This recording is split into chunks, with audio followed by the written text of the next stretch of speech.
వీక్షకులకు నమస్కారం. పురాణాలు ఎన్నో మంచి విషయాలు నేర్పిస్తూనే ఉంటాయి. కాబట్టి రామాయణ పారాయణం అని అంటారు, భాగవత పారాయణం అని అంటారు.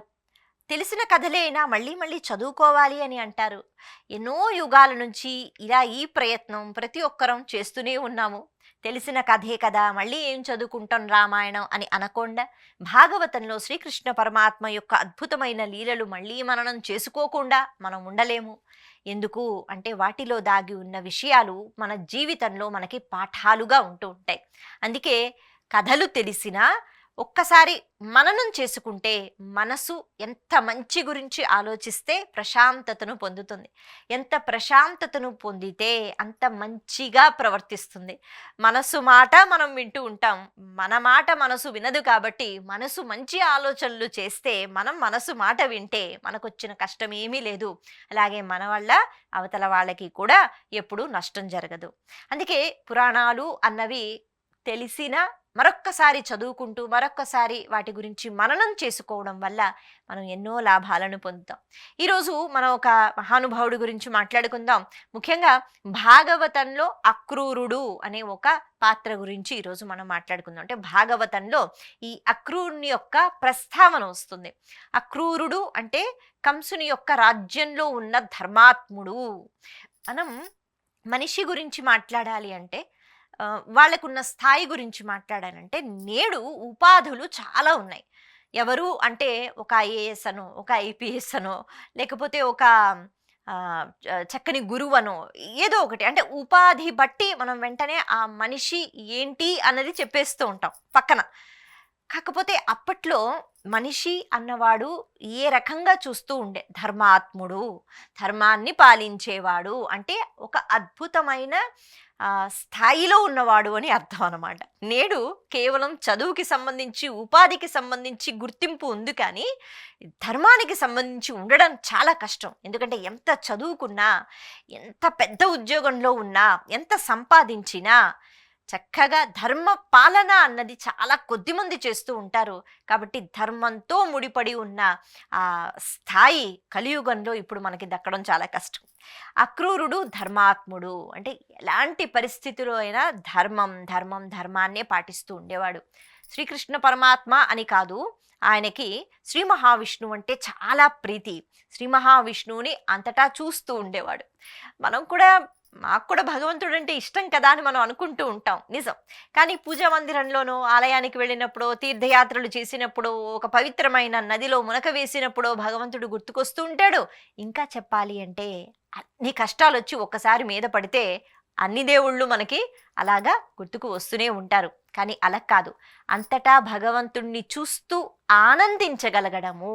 భగవంతుడా నువ్వు ఇక్కడున్నావా, ఈ రూపంలో ఉన్నావా అంటూ మనసులో ఏ కోరిక లేకుండా భగవంతుణ్ణి చూసి ఎవరైతే ఆనందిస్తూ ఉంటారో వాళ్ళు నిజంగా ప్రత్యేకమైన స్థానాన్ని పొందుతారు భగవంతుని యొక్క మనసులో.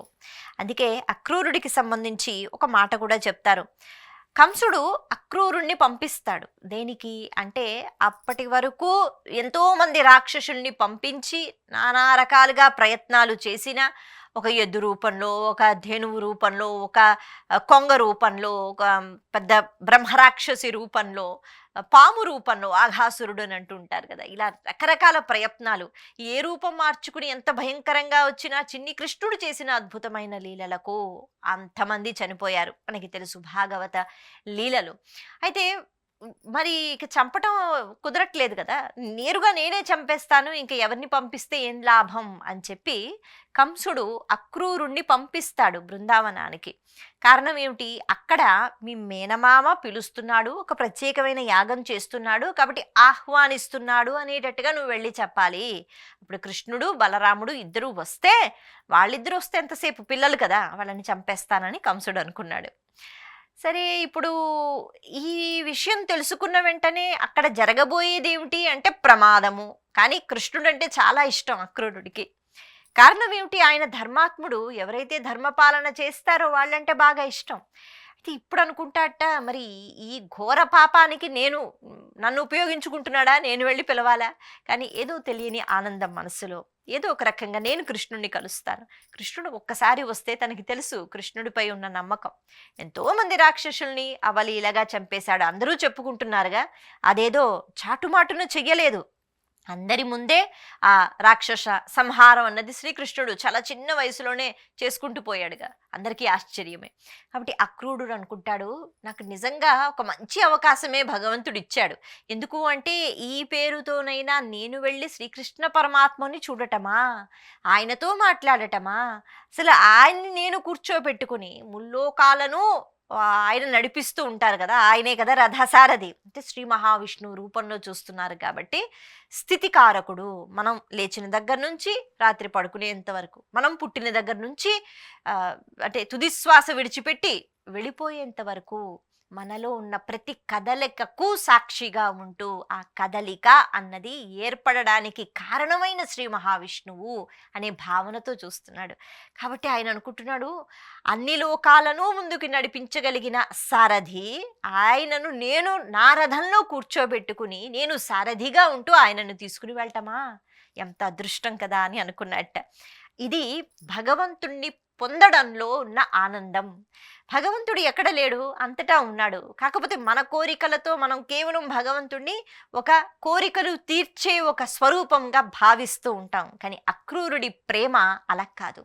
అది సర్వత్రా వ్యాప్తి చెంది ఉన్న శ్రీ మహావిష్ణువు తత్వాన్ని గుర్తుకు తెచ్చుకుంటూ ఆనందం పొందే ప్రేమ, అది చాలా భిన్నం. కాబట్టి అది ఎంత అద్భుతంగా ఉంటుంది. అద్భుతమైన వర్ణన మనకి కనిపిస్తుంది భాగవతంలో. బయలుదేరుతున్నట్ట చాలా ఆనందంగా ఉన్నాడు. ఎక్కడ తనకి బెంగ లేదు, భయం లేదు. ఎందుకు అంటే కృష్ణుడు వస్తే కంసుడు చచ్చిపోతాడు, తనకి తెలుసు, ఆ నమ్మకం ఉంది. నేను వెళుతున్నాను, కృష్ణుడితో మాట్లాడతాను, ఇది తనకున్న ఆనందం.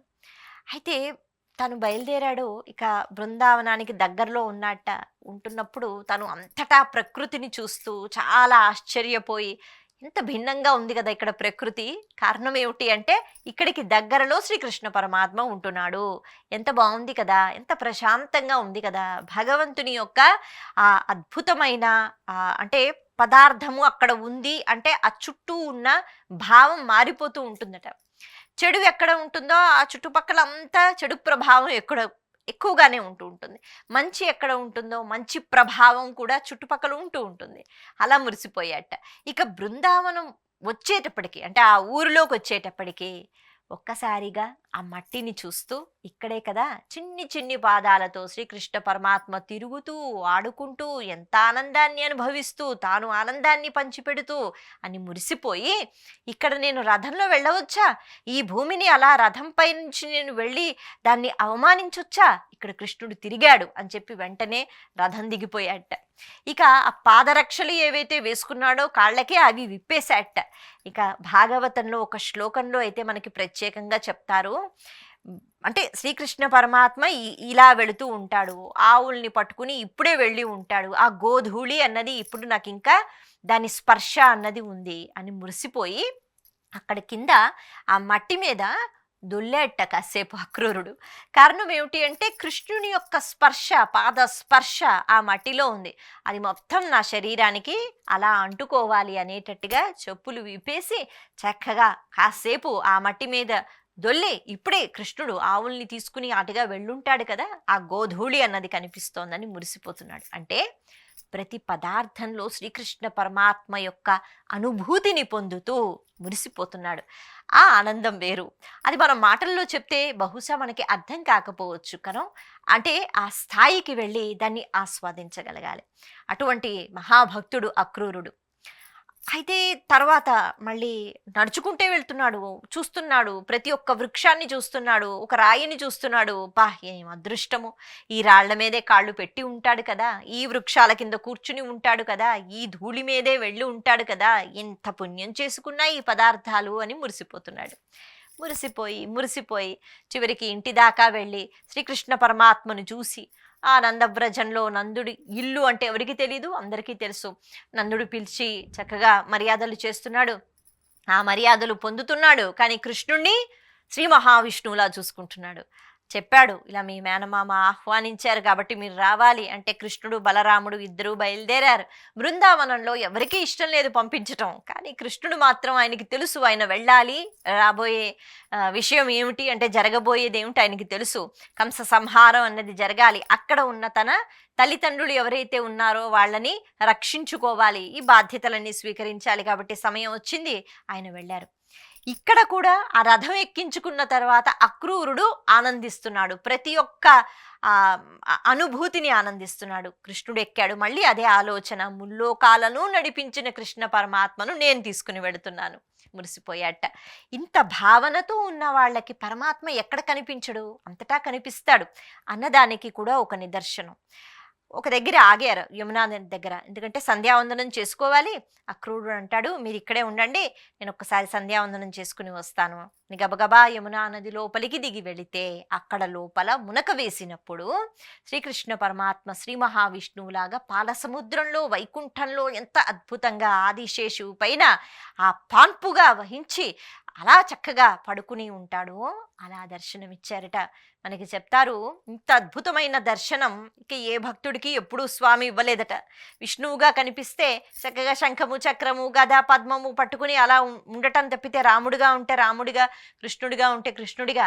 కానీ వైకుంఠంలో శేషపాన్పుపై ఎలా పవళించి ఉంటారో అలాగా ఆ యమునా నదిలో దర్శనమిస్తాడు. అక్రూరుడు మురిసిపోతాడు. మురిసిపోయి ఒక్కసారి లేచి పైకి చూస్తాడట. కృష్ణుడేనా, ఇక్కడికి వచ్చాడా? చూస్తే అక్కడ రథంలో కూడా శ్రీకృష్ణ పరమాత్మ ఏమీ తెలియనట్టుగా అలా రథంలో కూర్చున్నాడు. మళ్ళీ మునక వేస్తే లోపల శ్రీ మహావిష్ణువుగా కనిపిస్తున్నాడు. కృష్ణ, నేను పొందిన ఆనందం ఇంకా రెట్టింపు చేయటానికి నువ్వు ఇలా కనిపిస్తున్నావా అని మురిసిపోయాట అక్రూరుడు. ఈ వర్ణన గురించి ఎంత చెప్పుకున్నా మనకి సమయం సరిపోదు. అంత అద్భుతంగా ఆనందిస్తూ బృందావనానికి ప్రతి పదార్థానికి కృష్ణుడు ముడిపడి ఉన్నాడు అనే భావనతో తాను మురిసిపోయి మొత్తానికి తీసుకుని వెళ్ళాడు. అలా కంసుడి దగ్గరికి తీసుకుని వెళ్ళిన తరువాత చాలామంది ఆహ్వానించారట. ఇక్కడ కృష్ణుడు అంటే చాలామంది ప్రత్యేకమైన అభిమానంతో ఉన్నారు. ఎవ్వరింటికి కూడా కృష్ణుడు వెళతాను అని అనలేదు. అక్రూరుడు మాత్రం మీరు ఎలాగైనా ఒక్కసారి మా ఇంటికి రావాలంటే కంస సంహారం అయిపోయిన తర్వాత ఖచ్చితంగా వస్తానంటారట శ్రీకృష్ణ పరమాత్మ. ఇక్కడ కూడా మనకు ఒక చిన్న విషయం చెప్తారు. కంసుడిని చంపేయటం జరుగుతుంది. ఆ తర్వాత తల్లిదండ్రుల్ని కలుసుకోవడం జరుగుతుంది. అక్రూరుడి దగ్గరికి వెళ్ళినప్పుడు అక్రూరుడు మురిసిపోయి, భగవంతుడా నువ్వు వచ్చావా అంటే, భగవంతుడా అని అనకపోయినా కృష్ణ నువ్వు వచ్చావా అంటూ తనకి పెట్టడానికి ఏమీ లేకపోతే అరటిపళ్ళు ఉంటే మనకి ఇది చెప్తారు. ఆ అరటిపళ్ళని ఇస్తున్నట్ట, ప్రేమతో ఇస్తున్నట్ట, స్వామి తినిపిస్తున్నట్ట, స్వామి తినేస్తున్నట్ట. తినేసిన తర్వాత అమ్మయ్య నేను ఇచ్చిన వస్తువులు స్వామి స్వీకరించారని చెప్పి మురిసిపోయాట. ఆ తర్వాత కింద చూస్తే అక్కడ తొక్కలు లేవు, అరటి పళ్ళు ఉన్నాయి. మరి తొక్కలు ఏమైపోయాయని ఆలోచించాట. అలా ఆలోచన చేసినప్పుడు భయం వేసింది, ఇదేమిటిది, నేను ఏం తీసి పెట్టాను, నేను తొక్కలు పెట్టానా అయితే అరటి పళ్ళు పెట్టానా అని అనుకున్నట్ట. స్వామి ఏమిటి అపచారం జరిగిపోయింది, పళ్ళన్నీ ఇక్కడే ఉన్నాయి, తొక్కలు మాయమైపోయాయి, నువ్వు ఏం తిన్నావు అని అడిగాట. శ్రీకృష్ణ పరమాత్మ అంటాడు, నేనేం తిన్నానో నాకేం తెలుసు, నువ్వు ప్రేమగా ఏది పెట్టావో నేను అదే తిన్నాను అని. ఎందుకు ఈ కథ మనకి వినిపిస్తూ ఉంటుంది అంటే, అంత ప్రేమగా భగవంతుణ్ణి చూసి మురిసిపోయి పెడుతూ ఉంటే అక్రూరుడికి తెలియలేదు. తాను పండు తొక్క బయటకు పడేసి ఆ పండు పెట్టాలని ఏం పెడుతున్నాడో తెలియలేదు. మైమర్చిపోయి తొక్కలు కూడా పెట్టేస్తూ ఉంటే కృష్ణుడికి తెలియదా, అవే స్వీకరించేశాట. భగవంతుడు నిర్మలమైన మనస్సుకి అలా పడిపోయి ఉంటాడనమాట. ఇలా ఒక భక్తుని యొక్క జీవిత చరిత్రలో ఎన్నో విషయాలు మనకి కనిపిస్తూ ఉంటాయి. ప్రేమతో భగవంతుణ్ణి చూడగలగాలి, ప్రేమతో పిలవగలగాలి, సర్వత్రా భగవంతుణ్ణి చూడగలగాలి. అప్పుడు భగవంతుడు వచ్చి మన మనసులో కూర్చుంటాడు. దీనికి నిదర్శనం అక్రూరుడు. కాబట్టి ఆయన్ని మనం మననం చేసుకున్నాం. నమస్తే.